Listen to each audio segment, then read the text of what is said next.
ចាអ្វីដែលចូលសហគមន៍ខ្ញុំគិតថាវាល្អច្រើ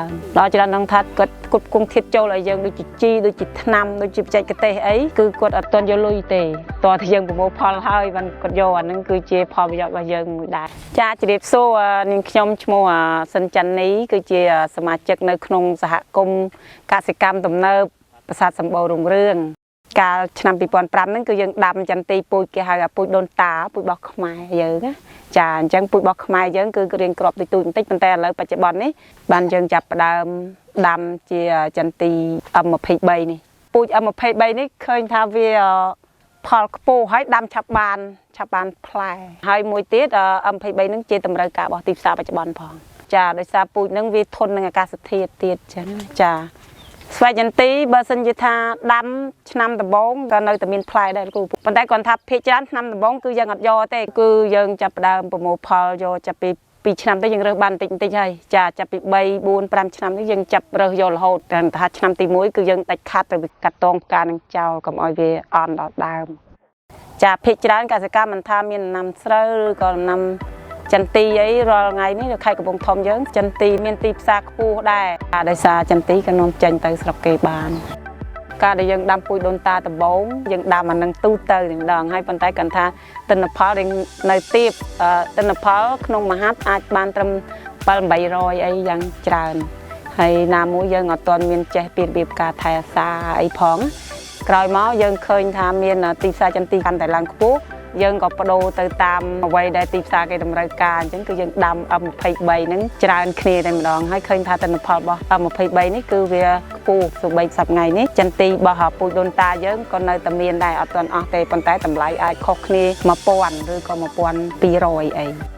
កាលពីមុនយើងអត់សូវប្រើថ្នាំឲ្យបើដូចអញ្ចឹងទេណាគ្រូក្នុង1ហិកតាយើងអាចត្រឹមបាន1តោនឬ1តោន200អីទេពីមុនគឺយើងអត់មានបច្ចេកទេសអីទេគ្រូប៉ុន្តែបច្ចុប្បន្ននេះនិយាយថាយើងចូលជាសហគមន៍កសិកម្មទំនើបប្រាសាទសម្បូររុងរឿងនេះគឺយើងបានទទួលបច្ចេកទេសអំពីអ្នកបច្ចេកទេសរបស់សហគមន៍ខាងមន្ទីរគាត់នៅតែសម្រាប់សម្រួលមកខាងប្រធានសហគមន៍ថាគាត់ណែនាំអំពីបច្ចេកទេសវាថាការមើលថែការចោះជួយត្រួតពិនិត្យមើលផ្លែយ៉ាងណាហើយដាក់ជីបានប៉ុណ្ណាហើយណាព្រោះដល់ពេលយើងប្រមូលផលចប់ដល់ខែ7យើងចាប់ផ្ដើមតែងមែកតាមពិតទៅការតែងមែកនេះវាដើម្បីឲ្យចន្ទីយើងស្រឡះចាកុំឲ្យមែកហ្នឹងទទួលនេះអាមែកនេះអីឆ្នាំក្រោយអីប្រហែលជាយើងទៅកាត់ចោល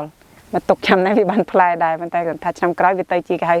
អាដៃខ្មោចគេនេះដូចពួកនេះអីយើងក៏កាត់ចោលដើម្បីឲ្យវាស្រឡះបានតែក្តៅមកដល់គល់ទៅដើម្បីឲ្យវាមានកាន់ក្តឹបកាន់ផ្កាកាន់ផ្លែបានច្រើនអញ្ចឹងណាខែ8ខែ9ហ្នឹងយើងចាប់ផ្ដើមដាក់ជីដល់ពេលខែ10បានយើងចាប់ផ្ដើមបាញ់ជំរុះទៅដើម្បីឲ្យវាឆាប់ចេញ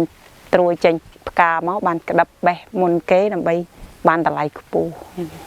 បន្ទាប់ពីយើងបាញ់ជំរុះស្លឹកហើយ10ថ្ងៃក្រោយមកយើងបាញ់បញ្ចេញត្រួយបញ្ចេញផ្កាអីមកដល់ពេលបានផ្កា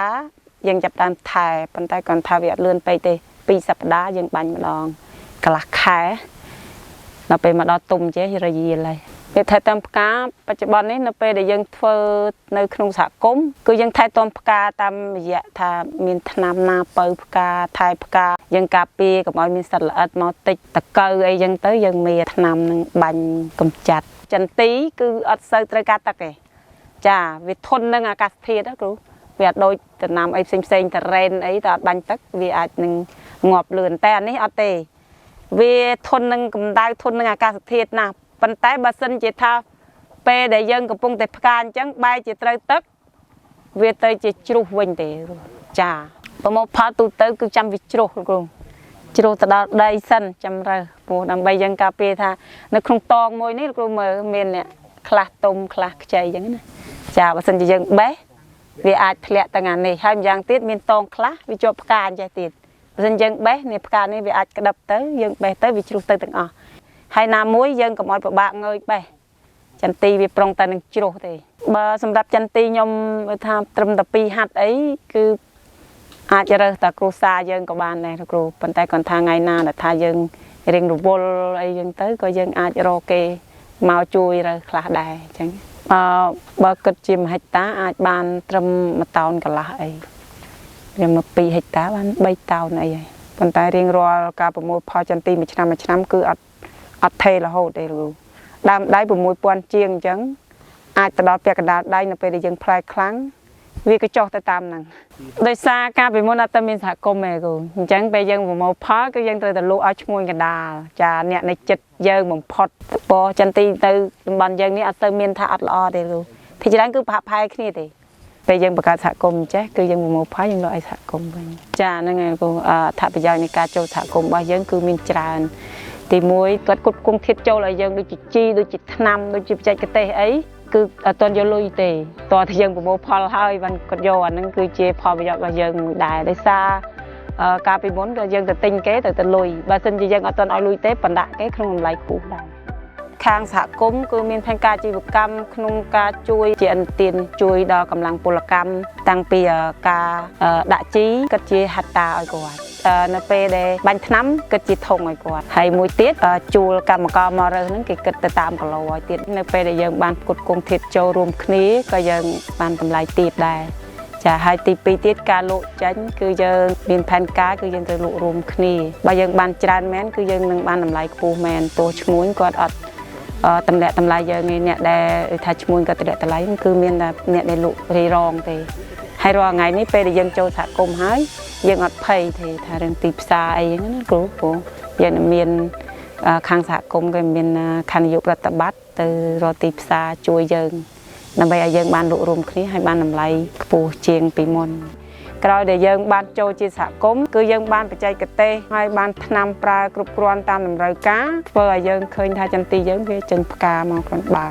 ច្រើនជាងមុនហើយរាល់ថ្ងៃនេះឃើញបានប្រមូលផលខ្លះៗអញ្ចឹងយើងគិតថាទិន្នផលគឺប្រកាសជានឹងបានកើនរហូតទៅដល់ដូចជាការរំពឹងទុករបស់យើង1800គីឡូអញ្ចឹងអាហ្នឹងហើយគឺជាឲ្យថាផលប្រយោជន៍មកពីការយើងបង្កើតសហគមន៍ទំនើបនេះមកចាជាចុងក្រោយនាងខ្ញុំសូមអរគុណដល់រាជរដ្ឋាភិបាលហើយក្រសួងកសិកម្មមន្ត្រីកសិកម្មហើយនិងកម្មវិធីអាស្បៃអេធីដែលតែងតែជួយមកសម្របសម្រួលដល់កសិករយើងខ្ញុំដើម្បីបង្កើតបានជាសហគមន៍កសិកម្មទំនើបនេះឡើងចានិងជួយស្វែងរកទីផ្សារជូនដល់សមាជិកនៅក្នុងសហគមន៍ចាសូមអរគុណ